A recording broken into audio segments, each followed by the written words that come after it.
back. Let's get right back to it. Congressman Mike Haridopolos from Florida, MAGA 2.0. Congressman, good to have you with us. Big day, sir, in Florida. It is, John. Thank you so much for having me. Great to be on the show, and thanks for what you do every single day to promote common sense and opportunity for others. Well, Mike, I want to talk about today, before we get to the national scene, I'm really fired up about what Governor DeSantis is doing in Florida with these maps, and he's doing it legally, and it looks like he's got the backing within the Florida General Assembly. Tell us a little about how this came about. Well, and looking at the overall map, as you know, if you look at the Florida map, we actually obey the rules, meaning that we keep county and cities intact where possible. Unlike when you see the map of Virginia recently, or what they've had in Illinois for a long time, where they have these crazy gerrymandered maps. What we have in Florida is what they call fair districts. That's where you keep counties and cities intact. When you look at our congressional seats, they actually look like boxes, as opposed to, let's just say, a Rorschach test. And so what the governor has done, because of some legal changes that happened, he was able to take a fresh look at the maps and try to draw them so that you keep these cities and counties intact. And if you look at the Florida map at election time, of course, the Democrats are only concentrated in major cities, for example, in parts of Fort Lauderdale, Miami, etc. And so these maps, I guess, are going to be representing kind of that reality of where Florida citizens live. And as you know, it's something we don't actually engage in Congress. This is something the legislature, the governor, taking on exclusively. Right. I understand that. But obviously, when you pull this off, it could affect the balance of power in the United States. That's correct. I mean, that's the bottom line. We can get these 5 seats, and many of us, I'm in Washington, D.C. I just did a 2-week bus tour in Virginia trying to defeat this referendum. We almost pulled it off, got outspent 10-1. By Hakeem Jeffries and his, cast of dark money characters there. Got beat by 1.5%, almost pulled it off. I believe that the Supreme Court in Virginia is going to knock this down, where when you guys go forward, that's going to be not, even with Virginia, that's going to be +5. Big difference. Well, I think you'll see, at least if the history stays true, if the map stays as Florida goes in and the court's okay, it would go from 20-8 to 24-4, which would be a potential pickup for Republicans in our state by 4. And as you mentioned, we lost those seats in Virginia. And again, I couldn't believe the ballot language in Virginia. I mean, it was the most biased ballot language. And a number of persons actually written constitutional amendments when I served in the state legislature, and we have to have a kind of a fairness test. They threw that out the window, and I think, to your point, I think the courts are going to ultimately decide that Virginia clearly broke the law on many fronts, if nothing else, from the simple ballot language, which is clearly biased and did not truly represent what would change in the state of Virginia. Congressman Mike Haridopolos with us, Florida. Your District 8, if memory serves me, correct? Correct. Mm-hmm. All right. That's right. I go by memory here. I don't have anything written down. Okay. Florida 8. And tell our national audience, Mike, what area along the East Coast that represents. So think about where Disney is in the center part of the state. That's Orlando. And you head east to the ocean, the Atlantic Ocean. I represent from Kennedy Space Center. Of course, we all celebrated the amazing Artemis II successful launch and recovery, all the way down to Vero Beach, where the Dodgers used to play before they moved out west. And so it's a beautiful area around the Atlantic Ocean. As you can imagine, it's growing dramatically because people want to live in that area. And we're seeing a great growing space action with not only Artemis, which is NASA, but also Blue Origin, of course, Elon Musk company called SpaceX. And so it's a great area. It's a very red area. We historically vote about 62-63% for Republicans in whether it be gubernatorial or congressional races. So I'm very blessed to represent the area. And we're, as I mentioned, we're growing because we're creating new opportunities, unlike the blue states of Illinois, New York, and California. So your district is south of, you're south of New Smyrna Beach, right? Do you include Cocoa Beach, or are you south of that? So Cocoa Beach is just south of Kennedy Space Center. That's where the world famous Ron John Surf Shop is located, and the greatest surfer in world history, Kelly Slater, grew up surfing. And it's just a terrific area where we see rockets taking off just about every day. And you see, of course, we have a strong defense industry as well, as we're building what's called the Golden Dome with companies like L3 Harris, Northrop Grumman, GE, Boeing, etc. All right. It's a great area. I used to work many years ago at the Daytona Beach News Journal, so I'm familiar with that ring down there, basically from, I guess, Flagler Beach, which is where I lived, through Daytona down to New Smyrna, and of course Cocoa Beach. I'm an Astro fan. Back when I was younger, the Astros actually played their spring training games in Cocoa Beach, so I would go there as a young man back in the day. That's all I'm familiar with it. Great area. How I remember this stuff, I have no idea. It's like all worthless information. Let's get to the national scene. We're with Representative Mike Haridopolos, Florida 8, Republican. This FISA debacle, I know you guys have put amendments up. For the life of me, I can't understand why we just can't get these amendments passed, because nobody wants to be surveilled on. We all remember basically the FISA secret court signing off on Rod Rosenstein's making things up, judges signing it, getting people surveilled. What's the deal here? Well, it is very incredibly frustrating. There's a lot of things that people are trying to add based on what had happened earlier in the year. But to your point, we need to make sure the government is not spying on us. As you know, during the Biden years, not a few hundred, but tens of thousands of cases where they abused this privilege. And the fortunate thing is in the last few years, they've made some adjustments, 56 different adjustments. So you have a lot fewer cases, but any case more than one is too much when you're spying on Americans. And so the president, I think, has put together a common sense proposal. We're going to make some, I think, slight adjustments to that to get this done. But it's necessary. I mean, we are not only facing the threat of 10 million illegals in this country, putting threats on Americans, but because of our conflict and other realities around the world, we face conflicts potentially from around the world. And that's why 702 is so important, that we protect American citizens while still keeping the homeland safe. I think that with the very minimum, we should, of course, do a short-term extension, because we don't want to have lose the ability to make sure that the bad guys aren't doing nefarious things here in the United States.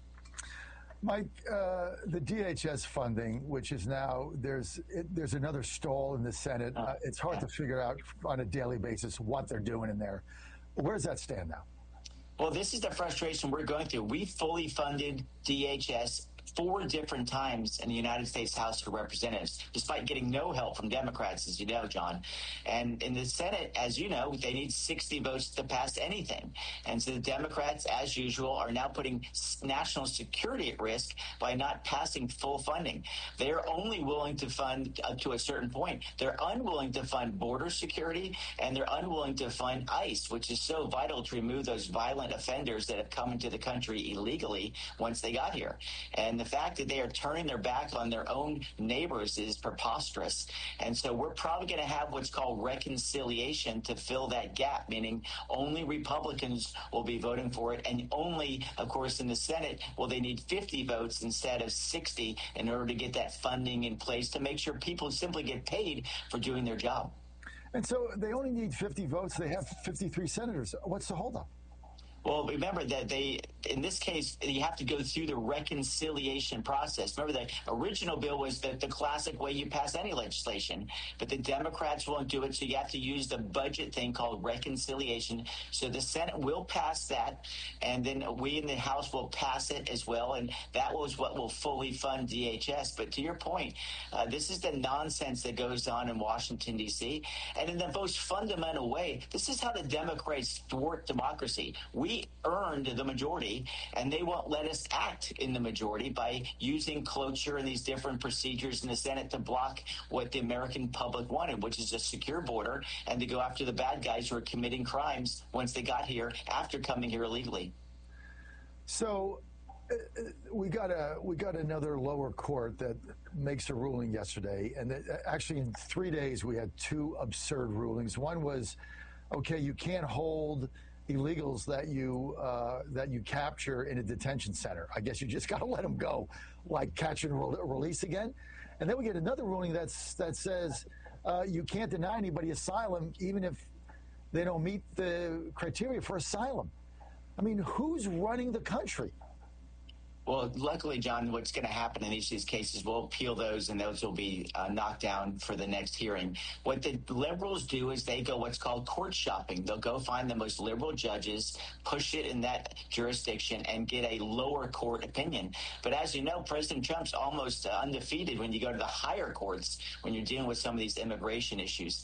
I'm still optimistic that this issue of birthright citizenship will be changed. I don't think just because you happen to be in the country in modern times, you should be able to acquire American citizenship.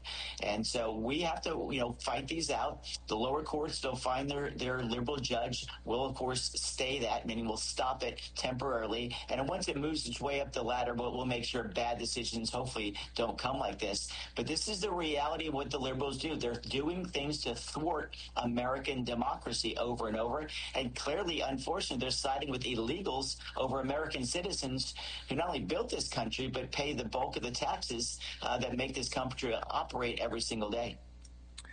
Mike, the SAVE Act, you guys pass it in the House. I mean, this has got to be frustrating. I know we talked about this a couple minutes ago. You pass it in the House. They go through this charade. I'm going to call it out, Mike Haridopolos. They go through this charade in the Senate with the SAVE Act. They were never serious about it. They were never going to get rid of the phony filibuster thing, basically, so that they cannot have a vote on it. Now it's not even coming to the floor. Now it's just dead. It just died there, like all things die in the Senate Republican conference. I mean, what is the level of your guys' frustration with this? You can probably tell it's my facial expressions. I'm incredibly frustrated. As a new member of Congress, we believe the filibuster has a right, meaning that you should delay some votes so that people can get more information. But in the end, there should be a vote. I mean, I'm a history teacher, as you know, John, and filibusters historically been used to give the minority party the ability to articulate their case. But at some point, there needs to be a vote. And the Democrats have basically said the election of 2024 doesn't matter. We're going to stop everything in their path. That's why they shut the government down last fall. That's why they're shutting around portions of DHS now. And they're abusing that privilege. And it's the reason why a lot of people are saying maybe the filibuster has outlived its usefulness, or at least there be some type of time clock so that we can actually have a vote on the issues that truly matter.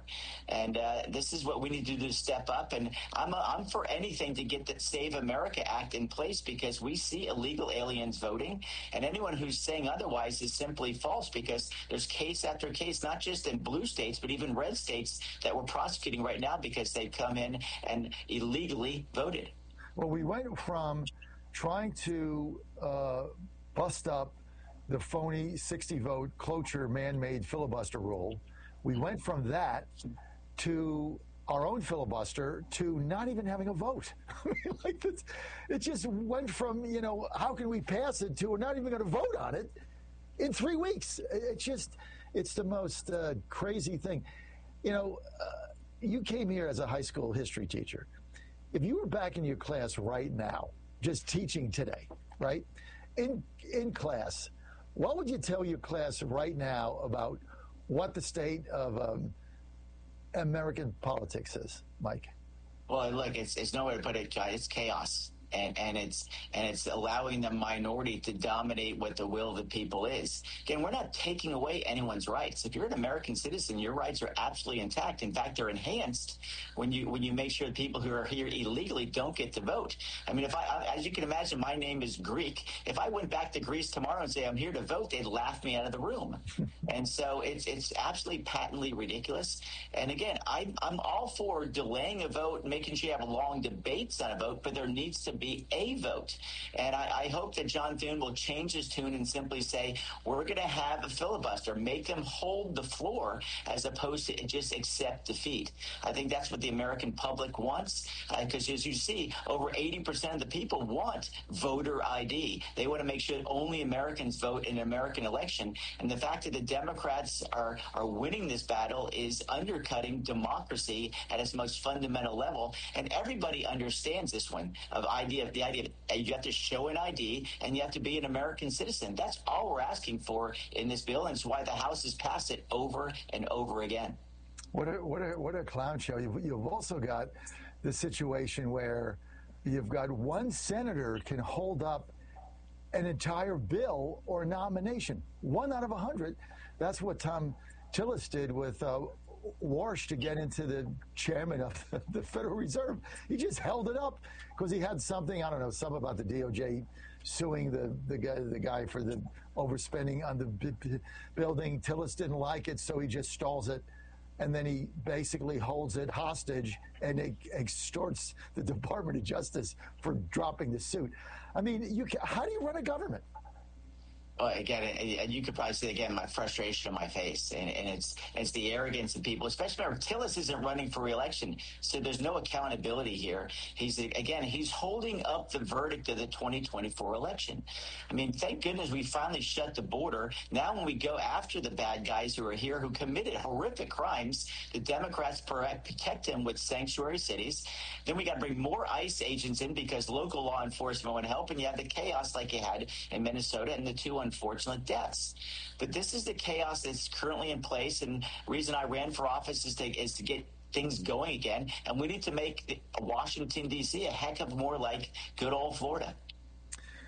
White House, the ballroom, White House Correspondents' Dinner, many of us there, chaotic scene, obviously, third attempt on the president's life. People like me have always been, but now 100% in favor of building out the White House ballroom so we don't have what we had at the Hilton. How do you stand on that? Well, look, I think, first of all, it was smart to fix up the White House. It's if you've been there, and you know you really can't have a formal event there, except for a very small clique of people. So if you want to have a larger event, it just doesn't happen at the White House unless you put up a tent, which is, again, chaos in its own right. The president's just a common sense guy. He knows how to run hotels, etc. And he's saying, let's make this a first-class place with safety. As you know, every time we go off campus, we're at risk. Sadly, John, when I go in my own district, if there's a public event, I need security because some of the threats that have been thrown against me. And so you can only imagine the threats against the president. So I think it makes a lot of sense to have this facility so that when we have events, Republicans and Democrats alike, you can do it in safety and security and not worry about some of those exterior threats which were exposed again last Saturday night. Mike Haridopolos, Representative Florida 8, Republican. I want to thank you for being with us. Before we go, the one thing, if there's one bill other than the SAVE Act that we talked about that you want to get done before the end of the year, what is it? One bill. Well, I'd love to have a constitutional amendment for a balanced budget. That's my long-term dream, reason I ran for Congress. But I think what we need to do is go after fraud. I mean, fraud is rampant. We have a bill in what's called Reconciliation 3.0 because we know the Democrats won't vote for it in a conventional way. Fraud is rampant. It's ripping people off, and people work so hard for their tax dollars. So I want to see Budget Reconciliation 3.0, which includes heavy penalties for fraud and telling states that they're unwilling to be transparent about how they spend their money, they're going to lose their federal dollars. And is that bill, does it have traction? What committee is that? What committee will that go through? Well, that's going to go through the entire House, but it's going to start in the Budget Committee. That will be the key vote. And let's just hope we pass that because people are getting ripped off by their own government. Are you one of the committee members on that? I'm not. I'm on financial services, a little different angle, but I'm one of the co-sponsors on that. And I would encourage everybody to call their congressman and tell them we need to pass this bill to make sure we take on fraud once and for all. Mike Haridopolos, thank you for being with us. People want to follow you. Where do they go? Just anywhere on Twitter. It's a unique last name. There's only a few of us. You can go to Twitter or Facebook, Instagram. We're everywhere because we want you to have more information just like you provide every day. All right, Mike, thanks for being with us. Morgan Griffith next. Keep it right here. 7 on air, 100.